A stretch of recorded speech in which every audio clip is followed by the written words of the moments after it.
the Dark Ages, a term first attributed to the period after the fall of the Roman Empire by 14th century Italian scholar Francesco Petrarca, and all because, in his opinion, Europe hadn't published any decent books during that time. We've set the parameters for this feudal period or early Middle Ages between the years 410, when the Italians legged it back home, and 1066, the year Britain fell to a load of Frenchmen all called Norman. This episode will focus on the earlier part, the 5th century, as we visit one of the last cities in Britain to succumb to hardcore filthy Sacs. Welcome to the Historiographers. Welcome to Past Quirks.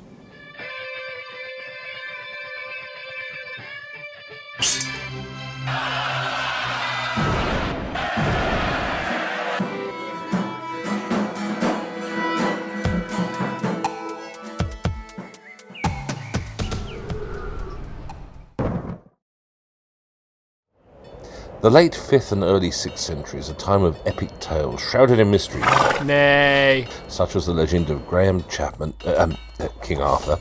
The 9th century Welsh monk Nennius relayed how he fought against the Saxon forces of Hudde. The 6th century monk Gildas simply mentioned a Romano-British leader, it's Ambrosias. Historian and knob Jordanes believed that he was a late 5th century King Riothemus, who took an army to defend France from the Visigoths on the orders of Roman Emperor Anthemius. I'm friggin' lost. Either way, the story of Sean Connery, King Arthur, is a misty one, echoing the concerns of a land divided by marauding groups of anglo-saxons, later romanticised and embellished by the old lovey-doveys of the Middle Ages. For instance, at the Battle of Mons Badonicus in around 496, King Arthur, was said to have halted Saxon forces for at least the next half-century. But how? For all we know, it could have been a quick flash of his crown jewels, assuming King Arthur, actually existed at all. At the time, Britannia was on the way to becoming Angleland, probably for tax purposes, so named after the largest immigrant trigonometry contingent living in the country, the Angles. Originally from Angelen in what is now the Schleswig-Holstein German border with Denmark, the Angles were just one of many Germanic tribes who had been invading since the days of the Roman Empire. It's nice to have hobbies, isn't it? Angleland was in the process of becoming a heptarchy, 7 independent kingdoms. Why am I getting a Game of Thrones vibe here? Kent was one of the first Anglo-Saxon kingdoms to develop, later to be followed by East Anglia, Mercia, Northumbria, and then there are those names thought up by the Germans, appearing south and east from the North Sea. Those filthy-minded lovers of leather, the Saxons, who else could come up with names like Sussex, Wessex, and Essex? Something only had one thing on their mind: expansionism. Upon arriving in Wessex, Saxon chieftain Cerdic and his son Cynric landed The same day they fought the Welsh. How civil. In a rare turn of events, North led fashions by reverting back to their tribal ways much quicker than elsewhere, with Romans leaving, population sizes decreased and people retreated back into the countryside, causing the fragmentation of their kingdom by the year 470, with the ruler of York left feeling utterly confused. Something of this identity confusion can be seen in the rarity of Romano-Celtic place names today. Moreover, we tend to see examples of Anglo-Saxon influences in towns and villages ending in ham or ton, except West Stow, which is believed to be one of the earliest known of these villages, occupied between the years 420 and 650, each village being comprised of up to 20 households or husics. Back then, of course, everyone had wood. You can expect to see all manner of timber buildings, such as Widley Grange, where simplified 5th and 6th century builds sprung up among the ruins of a bathhouse. In Roxeter, a large quasi-classical timber palace went up in the 5th century. Talk about a missing link. I've just arrived here in Chester, ready to go and have a little look and see what it's got to offer. Chester's Roman amphitheatre was the largest one known to have existed in Britain, and as for its medieval shopping rows, they're the only ones of their kind in the world. As a monk, Gildas could have been writing from within the confines of Chester's former cathedral, the 6th century Church of St John the Baptist. Not that he had adequate sources at his disposal, there was a definite shortage of ketchup. We decided to pay a visit to Chester's Grosvenor Museum to find out more. My name's Liz Montgomery and I'm the Collections and Interpretation Officer here. So it's my job to look after all of our varied collections, make sure they stay safe for the people of Chester, and to put them on display so they can enjoy them. There's not a great deal of information that we have archaeologically about 5th century Chester.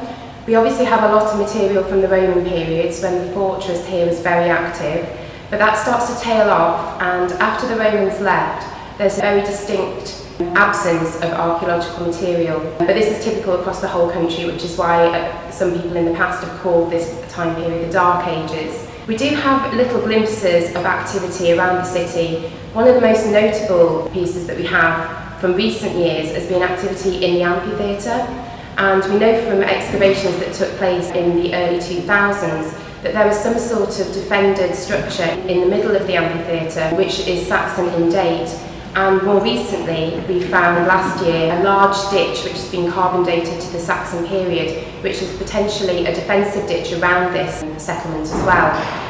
There's also some evidence of agriculture, some plough marks in the ground around the outside of the fortress, and what we call a dark earth layer in some of the fortress buildings like the old bathhouse, which is evidence of Saxon activity. In general terms, not many of either Saxon or Roman country buildings have survived. You know what? Let's blame the Victorians on this one, because their efforts at conserving the past over the years were, quite frankly, appalling. Who else folds tapestries in half, honestly? But then a lack of detailed conservation knowledge within a hierarchical society was bound to have this effect. And that's what it was in the late 5th century, hierarchical. And it set the precedent for centuries to come. With a population of 500,000 in the year 500 AD, even back then it's clear that equality was a primary government initiative, with working slave culture of churls propping up the clerics, nobles and monarchy, or rather a lack thereof with regards to the last one. Although Christianity had been adopted and presumably registered at the local offices by the Romans, it wasn't to gain any great traction until the late 6th century.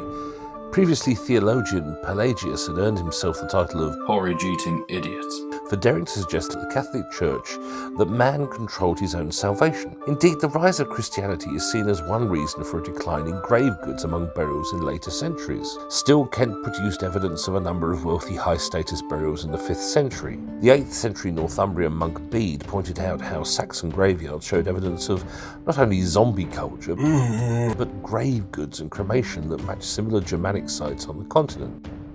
At a race relations conference in 472, the Saxon guest speakers each pulled out their own frightful instrument, about 7 inches long, concealed knives, in case you were wondering, to stab their native hosts to death. There's a reason you should never trust what a man has under his tunic. As a result, the head of the committee, a certain King Vortigern, temporarily really appeased these treacherous attackers with the promise of yet more land in the southeast. Excepting those parts that resisted Saxon integration for the longest, however, the majority of the population have reverted back to their pre-Roman paganism.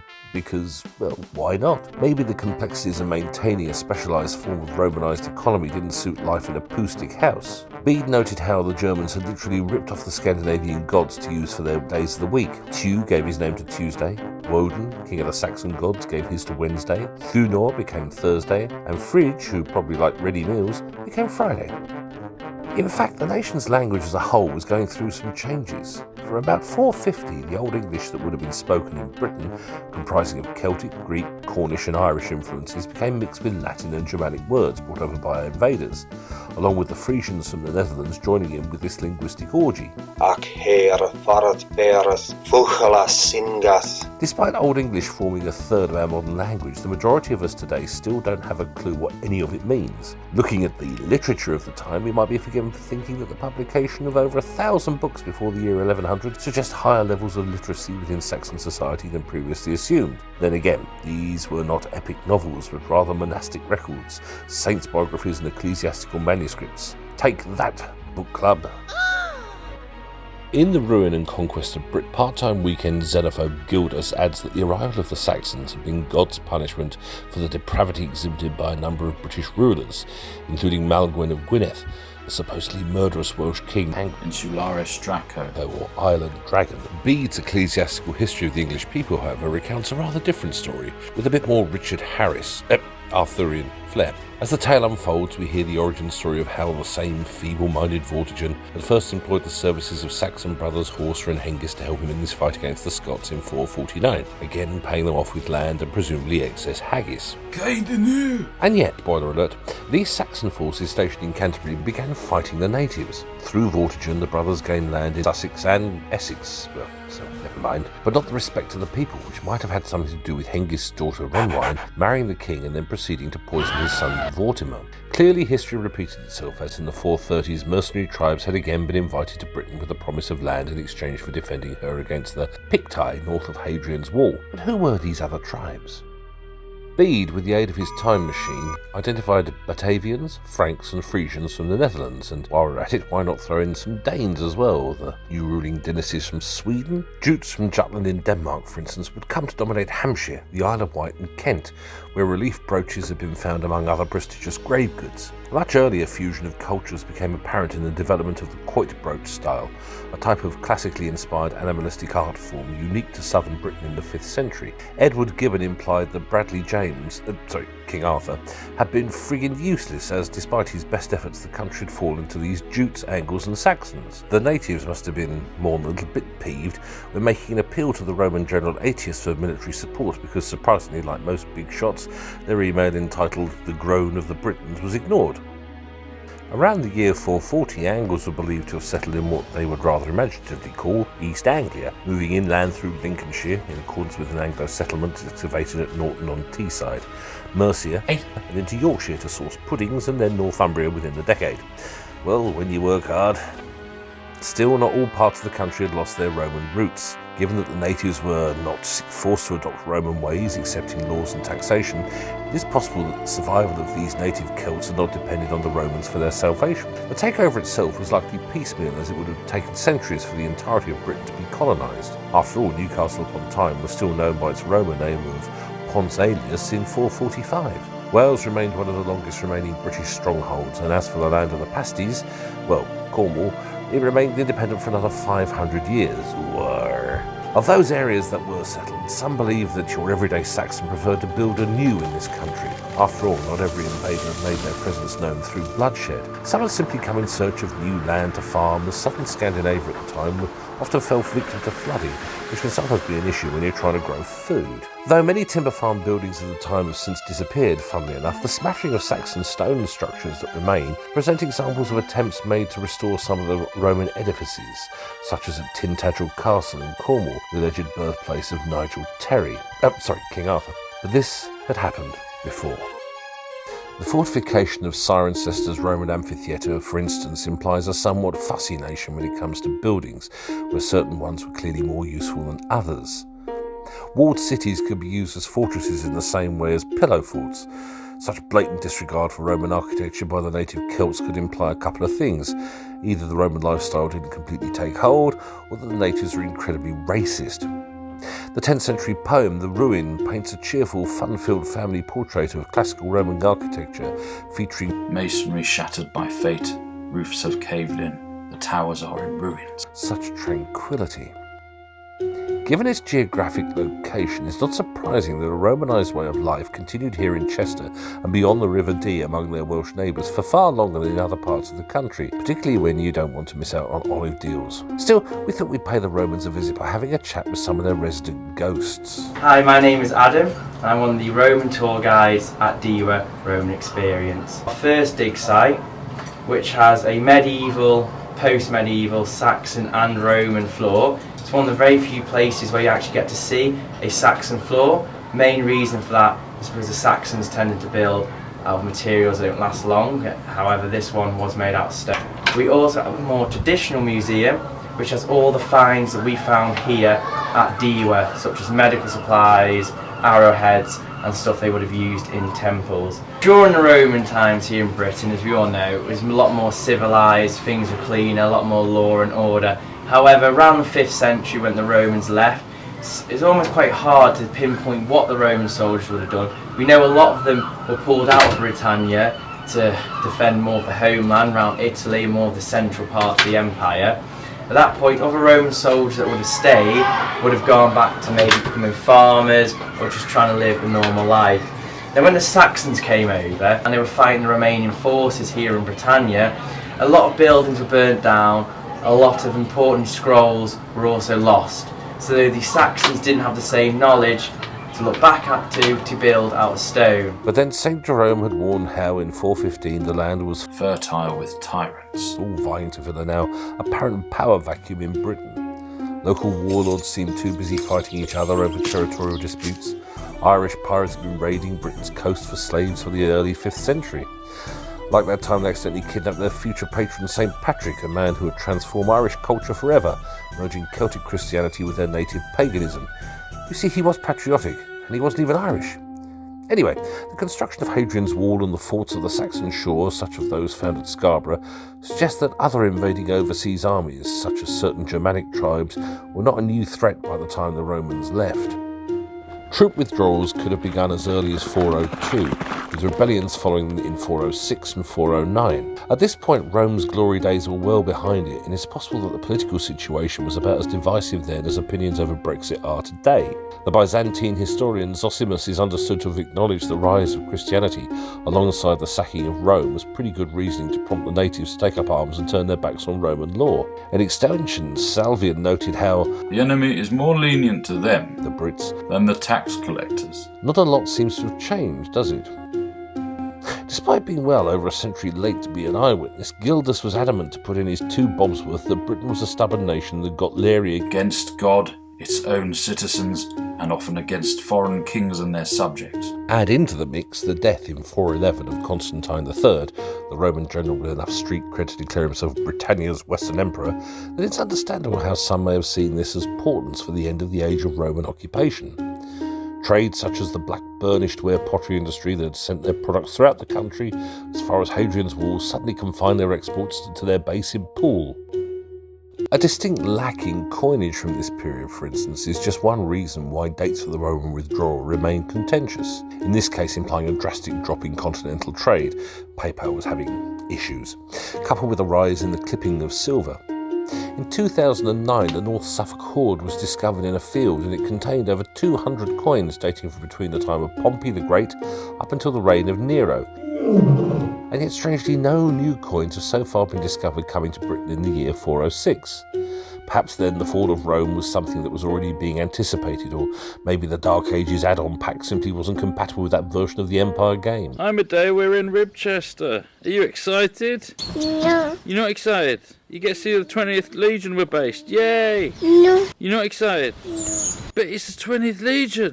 No. Give me a cheer, Medea. No. We are here at Ribchester's Roman Museum, which has a fascinating collection of Roman artefacts. Why are we here? Well, it's not only a nice change of scenery, but also it's got a nice connection with the 20th Legion. They set up a camp here alongside their main base at Diwa, Chester, in the 1st century. Now, a bit out of our time frame, admittedly. However, it's quite interesting because if you think back to the Grosvenor Museum's collection, the hoards they've actually got there gives some indication as to the sort of situation people might have been in back in the 5th century.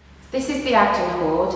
It's a really big Roman hoard in our collections, and it was discovered in 1957 by a metal detectorist along the Agden Brook in a field. There's no big centre of population around that area, or there wasn't in Roman times. It is close to a Roman road, so we can imagine that a Roman person may have come along the road and seen this as a likely spot to bury their wealth. It's not actually a great hoard in monetary terms, although there are a lot of coins.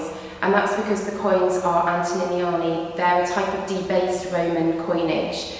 They were meant to be silver, but because there was lots of conflict and turmoil in the Roman Empire in the 3rd century when this was buried, the silver resources were quite scarce. So these coins are virtually bronze with a little bit of silver tinging on the edges of them. So it wasn't a great deal of wealth for someone to bury. It's a great hoard though, it's the biggest one we have in the collection, and it's the first time we've had it on display here in the museum. From plague and the worsening of weather conditions to aliens and Brexit, people have given all manner of reasons for Roman Britain's decline. One simplistic belief is that the Dark Ages all began with the fall of the Roman Empire on the 24th of August in the year 410, when a bloke called Alaric, king of the Visigoths, led his lads into Rome for a 3-day looting and pillaging jolly to get some more eyeliner. 15 years earlier, Emperor Theodosius the Great had kicked the bucket, thus splitting the empire between his 2 sons, with Arcadius ruling in the east from Rome and Honorius ruling the west from the newly appointed Roman capital of Ravenna. The younger of the 2, Honorius, had refused to negotiate with Alaric, who, once a Roman soldier himself, now sought land and retribution for his people, who had in turn been ill-treated by the empire in the past. Honorius, though, just wanted a punch-up, so you can imagine the shock the Brits got when they received orders from this douchebag telling them to look to their own defences. And it was at this point that they realised during the legion's withdrawal from Britain that they didn't actually know how to maintain their towns and coastal defences, such as those of Pevensey Castle, hence the collapse of Roman society. But surely there's more to it than that. Another possible reason behind the fall of Roman Britain could be seen in the withdrawal of troops to defend the Rhine in other parts of the empire, against enemies such as Alaric's Goths, with Theodosius and his general Stilicho orchestrating some of these in the late 4th and early 5th centuries.